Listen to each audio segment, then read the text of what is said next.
आपके पास जो first question है 1 mu जो है वो किसके इक्वल है। बहुत सिंपल सा क्वेश्चन है। 112 आपके पास 112 ऑफ कार्बन 12। ये तो बहुत ईजी क्वेश्चन है। तो फर्स्ट का आपके पास जो आंसर है वो है बेटा ए। सेकंड क्वेश्चन है the volume of oxygen required for complete combustion of 0.25 cm³ of CH4 at STP is. तो ये भी आपके पास बहुत इजी क्वेश्चन दिया हुआ है। ये मीथेन ने O2 से रिएक्ट किया, कार्बन डाइऑक्साइड बना और आपके पास बना वाटर। तो ये आपके पास रिएक्शन दिया हुआ है। आपको कह रहा है इस रिएक्शन में अगर आप CH4 ले रहे हैं 0.25 cm³ और आपसे पूछा जा रहा है ऑक्सीजन का कितना होगा cm³। तो आप बता सकते हैं, बहुत इजी है। आप लीस्ट से भी देखें बेटा, अगर आप उसका वॉल्यूम अगर 1 ले रहे हैं तो इसका लेंगे 2। तो अगर 1 के ज़रिए 2 है तो आप ले रहे हैं 0.25, तो आप 1 का भी ले रहे हैं चौथा हिस्सा। अगर आप 1 का चौथा हिस्सा ले रहे हैं तो आप मुझे बताएं 2 का चौथा हिस्सा कितना हो जाएगा 0.5 cm³। तो आप इतना डीप में इसको सॉल्व करें, इसका आंसर सिंपली आ रहा है 1 के ज़रिए। अगर आप लीस्ट वॉल्यूम से देखें 1 के ज़रिए इक्वल है 2। मैंने 1 की जगह इतना वॉल्यूम रखा है, 1 का मैं चौथा हिस्सा रख रहा हूँ, तो 2 का चौथा हिस्सा कितना हो जाएगा 0.5 cm³। पहले आप इसको सॉल्व करके देखना, यही आंसर होगा। मैंने टेक्निकल से बताया है। तो इसका आंसर होगा सेकंड का बेटा क्या होगा बी। थर्ड क्वेश्चन है if the volume of gas. ये भी बहुत इजी क्वेश्चन है, पैराबोलिक। थर्ड जो है इसका आंसर है बेटा, ये सेकंड का आंसर है, थर्ड का आंसर भी बी है। फोर्थ क्वेश्चन है calculate the mass of glucose that can produce 220 gram of carbon dioxide. भी बहुत इजी क्वेश्चन है बेटा। अब देखो फोर्थ जो क्वेश्चन है आपको ये क्वेश्चन दिए C6H12O6। आपके पास आप इसको रिएक्ट कर रहे हैं 6O2 से और आपके पास बना है 6 कार्बन डाइऑक्साइड और आपके बना है 6 वाटर। आपको कह रहा है अगर हम 220 ग्राम लेंगे कार्बन डाइऑक्साइड का, अगर हम इसका 220 ग्राम ले रहे हैं तो पूछ रहा है ग्लूकोज का मास कितना है। तो आपको पता है एक कार्बन डाइऑक्साइड का मास होता है 44। अगर आप 44 को मल्टीप्लाई करें 6 से तो आपके पास कितना आ जाएगा 264 ग्राम। ये इसका अपना मास है। और यहाँ ग्लूकोज का मास कितना है 180 ग्राम। तो आप कह सकते हैं 260 ग्राम ऑफ कार्बन डाइऑक्साइड के लिए बेटा कितना है ग्लूकोज का मास 180। अगर सपोज में आपके पास 1 को सपोज कर रहा हूँ तो आप क्या करेंगे 180 को डिवाइड कर लेंगे 264 से। मैं 1 ग्राम के जरिए देख रहा हूं तो आपके पास कितना हो रहा है 180 डिवाइडेड बाय 264। पर मैंने आपको पेपर में कितने ग्राम दिए 220। तो आप सॉल्व कर लेना इसको। आपका जो आंसर आएगा वो बेटा आंसर आएगा 150 ग्राम। तो फोर्थ का है ए। 5 क्वेश्चन है। फोर्थ जो है इसका बेटा क्वेश्चन क्या है, इसका आंसर क्या है फोर्थ का ए। ये आपके सामने किया हुआ है। इसी तरीके से question 5 collision of higher energetic electron at anode produce. बिल्कुल बेटा एक्सरे होती हैं जिसको आप इलेक्ट्रोमैग्नेटिक रेज भी कहते हैं, रोइंजिन रे भी कहते हैं। तो 5 का आंसर होगा D. 6 incandescent gas can produce. ये भी मैंने पढ़ाया है 3rd चैप्टर में, कंटिन्यूस स्पेक्ट्रम करते हैं। तो 6 जो है इसका आंसर है सी। 7 what volume of oxygen gas is required for complete combustion of 3 mole of carbon dioxide. बेटा क्वेश्चन नंबर आपके पास 7 है। आप क्या करेंगे सबसे पहले बेटा लिखेंगे इक्वेशन। आपने ये इक्वेशन लिख ली और आपके पास ये प्रोडक्ट लिखी हुई है। आपको कह रहा है what volume of oxygen is required for complete combustion of 3 mole of carbon disulphide. अगर मैं कार्बन डाइसल्फाइड के 3 मोल लूँगा तो आपसे पूछता है O2 का कितना वॉल्यूम होगा। तो आप बता सकते हैं 1 मोल के जरिए बेटा कितने मोल है 3। अगर 1 मोल के जरिए 3 मोल हैं तो आप सोचें 3 मोल के जरिए बेटा कितने O2 के मोल होंगे 9। जब मोल पता चल गए आप उसको मल्टीप्लाई कर लेना 22.4 से। तो आप करके देखना बेटा आपका आंसर जो होगा वो आपके पास आएगा 201.6 DM3। देखो बेटा मैं आपको शॉर्टकट टेक्निक वाली चीजें बता रहा हूँ। 1 मोल के जरिए बेटा कितने मोल है 3। अगर मैंने इसके 3 मोल लिए तो आपको पता चल गए हम O2 के लिए बेटा कितने मोल लेंगे 9।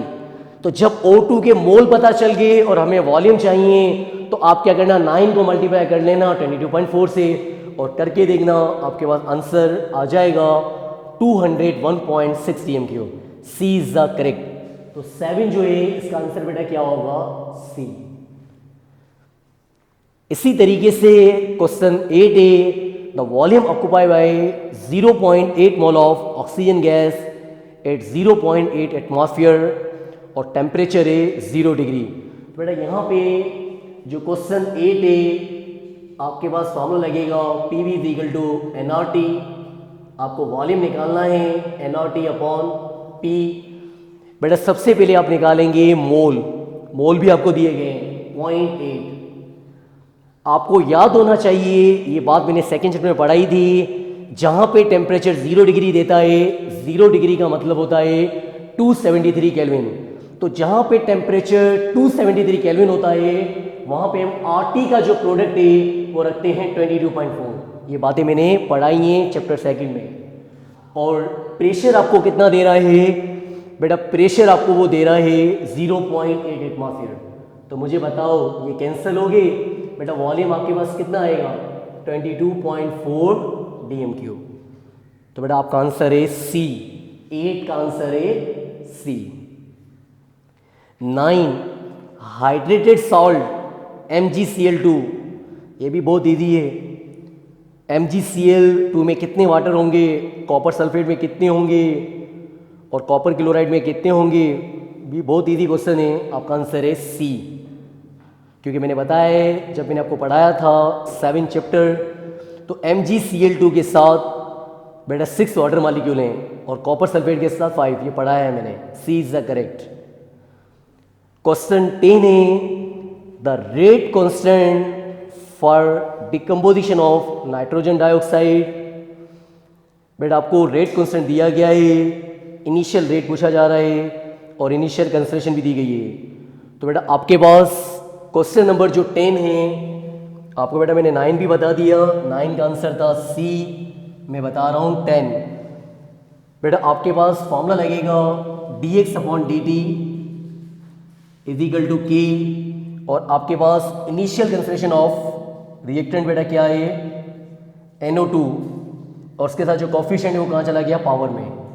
ये मैंने आपको बताया था रेट एक्सप्रेशन के अंदर भी ये बात बताई है। अब आप देखिए बेटा हमें रेट फाइंड करना है। हमें K दिया गया है बेटा K हमें उसने दिया है 1.8 इंटू 10⁻³ ये हमें उसने दिया है। बेटा कितना दिया है K हमें दिया है 1.8 इंटू 10⁻³ और मैं पूछ रहा हूँ what is the initial rate वह इनिशियल कंसंट्रेशन आपको मैंने दी है। बेटा कितनी दी है मैंने 0.5। तो आप क्या करेंगे ये आपके पास है 1.8 इंटू 10⁻³ और 0.5 का आप स्क्वायर लेंगे तो हो जाएगा 0.25। अब आप इन्हें बेटा सॉल्व करना। आपका जो आंसर आएगा 0.45 तकरीबन इतना होगा इंटू 10⁻³। अगर मैं इस पॉइंट को बेटा आगे ले जाऊं मैं एक ही मूव करवा रहा हूं तो इसका आंसर हो जाएगा 4.5 इंटू 10⁻²। इसका आपके पास इसका जो आंसर है बेटा आपको ये दिया हुआ है पॉजिटिव में। बेटा ये क्या दिया हुआ है पॉजिटिव में। तो 1.8 को 0.25 से मल्टीप्लाई करेंगे ये होगा। बेटा ये पावर आपको किस में दी है पॉजिटिव में दी है। किस में दी है बेटा पॉजिटिव में। तो अगर आप इस 0.5 पॉइंट को आगे ले गए तो तो आप यूँ आगे ले जाएंगे तो एक पावर आपकी कम हो जाएगी, तो 10 3 में से एक पावर चली गई, बाकी कितनी बचे 10 पावर 2। तो आपका जो आंसर होगा बेटा वो आंसर होगा आपके पास इसका होगा सी। इसी तरीके से क्वेश्चन 11 है, what is the volume of carbon dioxide eight STP that will contain, बेटा इतने ऑक्सीजन के एटम दिए हुए हैं और आपसे पूछा जा रहा है कार्बन डाइऑक्साइड का एसटीपी पे वॉल्यूम बताएं। अब वो आपसे ऑक्सीजन के एटम देके और वॉल्यूम पूछ रहा है, तो आप कैसे बताएंगे? बहुत इजी है बेटा। क्वेश्चन नंबर है आपके पास 11। तो आप देखें कार्बन डाइऑक्साइड के अंदर O2 है, आप समझिए मॉलिक्यूल हमें दिया हुआ है, तो बेटा आप इस तरीके से लिख सकते हैं 1.204 इंटू 10 पावर 24। आपको पता है यहाँ पे ऑक्सीजन के कितने एटम हैं? 2 एटम हैं। तो 2 एटम को जब हम करेंगे तो हमारे पास होता है इस तरीके से 12.04 इंटू 10 पावर 23। पर मैंने इसको थोड़ा सा चेंज करके लिखा है, पॉइंट को मैं आगे लेके गया हूँ, तो ये हो जाएगा 1.204 इंटू 10 पावर 24। तो इसके ज़रिए बेटा वहाँ पे वॉल्यूम कितना है? 22.4 dm³।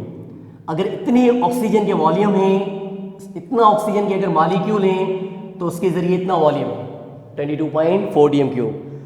और इसी तरीके से अगर मैं सपोज करूं एक मॉलिक्यूल होता, तो आप क्या करते? 22.4 को डिवाइड कर लेते 1.204 इंटू 10 पावर 24। पर मैं एक मॉलिक्यूल की बात नहीं कर रहा, आप समझें, मैं जनरली बेटा एक की बात नहीं कर रहा। आपको पेपर के अंदर जो एटम दिए गए हैं वो आपको तकरीबन दिए गए हैं, कितने दिए गए हैं? 1 इंटू 10 पावर 24। तो ये बेटा आपके पास कैंसिल हो जाएंगे। तो आप इसको सॉल्व करके देखना, 22.4 को डिवाइड करके देखना, आपका आंसर तकरीबन बेटा आ जाएगा 18.6 लीटर, या आप लिख सकते हैं dm³। तो ये भी सवाल है बहुत इंपॉर्टेंट, आप देखेंगे। और काफ़ी बच्चों को बेटा ये कॉम्प्लेक्स लग रहा था, मैंने टेक्निकल से दिया है, इसमें सिर्फ थोड़ा सा कॉमन सेंस यूज़ करना था। और वो कॉमन सेंस क्या था? आप देखो, आपको मैंने दिया था CO2 कार्बन डाइऑक्साइड। अब मैंने पेपर में क्या कहा है? मैंने आपको ऑक्सीजन के एटम दे दिए, जबकि यहाँ पे O2 है, O2 मॉलिक्यूल है, इतने मॉलिक्यूल है, और इतने मॉलिक्यूल के जरिए अगर आप इसका वॉल्यूम देखेंगे एसटीपी पे इतना है। सपोज अगर मैं 1 की बात करता तो आप 22.4 को इससे डिवाइड कर लेते हैं, पर पेपर में मैंने आपको कितने ऑक्सीजन के एटम दिए हैं? इतने दिए हैं। तो ये बेटा कैंसिल हो गए और आप इसे सॉल्व करना, आपका आंसर होगा 18.6 लीटर। तो 11 जो है इसका आंसर है ए। इसी तरीके से आपके पास 12 क्वेश्चन भी है, the correct set of quantum number for the unpaired electron of chlorine atom. ये भी बहुत ईजी है, क्लास में मैंने करवाए हैं। तो इसका आंसर भी जो है वो है आपके पास डी। इसी तरीके से आपके पास क्वेश्चन है 13, ये भी बहुत ईजी सा क्वेश्चन है। फॉर द रिएक्शन आपको दिया गया है, ये आपको मैंने बताया भी है, जहाँ पे डेल्टा H पॉजिटिव होती है तो आप समझ जाना एंडोथर्मिक है।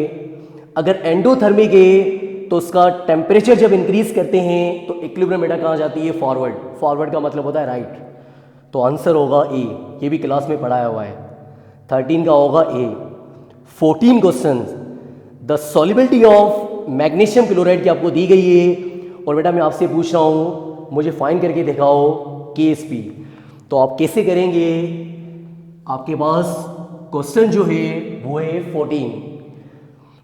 अब 14 में आपको दिया हुआ है मैग्नीशियम क्लोराइड, और आपको उसने जो सॉल्युबिलिटी दी है वो दी है 9.5 ग्राम पर dm³।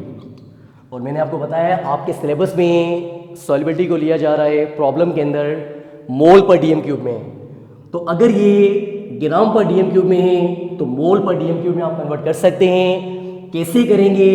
जो इसका मास गिवन है इसको डिवाइड कर दें इसका जो भी मोलर मास है, और इसका मोलर मास होगा 95। अगर मैं इस पॉइंट को हटा दूं तो नीचे 10 आ जाएगा। 95 से कैंसिल, 1/10 का मतलब होता है 0.1। तो आप ये 0.1 मैग्नीशियम के लिए यूज करोगे। एक गलती जो हमारे मोस्टली बच्चे करते हैं वो क्या करते हैं, 0.1 क्लोरीन के लिए लेते हैं। बेटा क्लोरीन 2 है तो आप मैग्नीशियम के लिए रखोगे, बेटा कितनी रखोगे, 0.1 मोल पर डीएम क्यूब यूनिट कंसंट्रेशन का। और कितने क्लोरीन है, 2, तो आपके पास क्लोरीन यहाँ पे 2 हैं तो आप 2 को मल्टीप्लाई करना 0.1 से तो हो जाएगा 0.2। ये ज्यादातर मैंने बच्चों की गलतियां देखी हैं, ये ध्यान में रखना, यहाँ पे 2 क्लोरीन है तो आप मल्टीप्लाई करोगे 2 से, तो आपको मैग्नीशियम की कंसंट्रेशन भी मिल गई और क्लोरीन की भी मिल गई। अब आपका फॉर्मूला आपको पता है कि Sp का क्या होगा। आप सबसे पहले इसको ब्रेक करेंगे, ये टूट जाएगा मैग्नीशियम में और टूट जाएगा क्लोरीन में, तो Sp का फॉर्मूला बनेगा Mg। और आपको ये भी बात मैंने पढ़ाई है, कोफिशिएंट बेटा कहाँ चले जाते हैं, पावर में। तो अब तो बहुत ईजी है, मैग्नीशियम भी मिला हुआ है, क्लोरीन भी मिला हुआ है। मैग्नीशियम कितना है, 0.1, क्लोरीन बेटा आपके पास कितना है, 0.2 का स्क्वायर। तो अब बहुत ईजी है, आप सॉल्व कर लेना। तो अब आपके पास का जो आंसर है वो है आपके पास 4 × 10⁻³ तो अगर आप कहेंगे तो आंसर भी आ सकता है ये 0.1, आपके पास 0.2 का स्क्वायर करेंगे 0.04।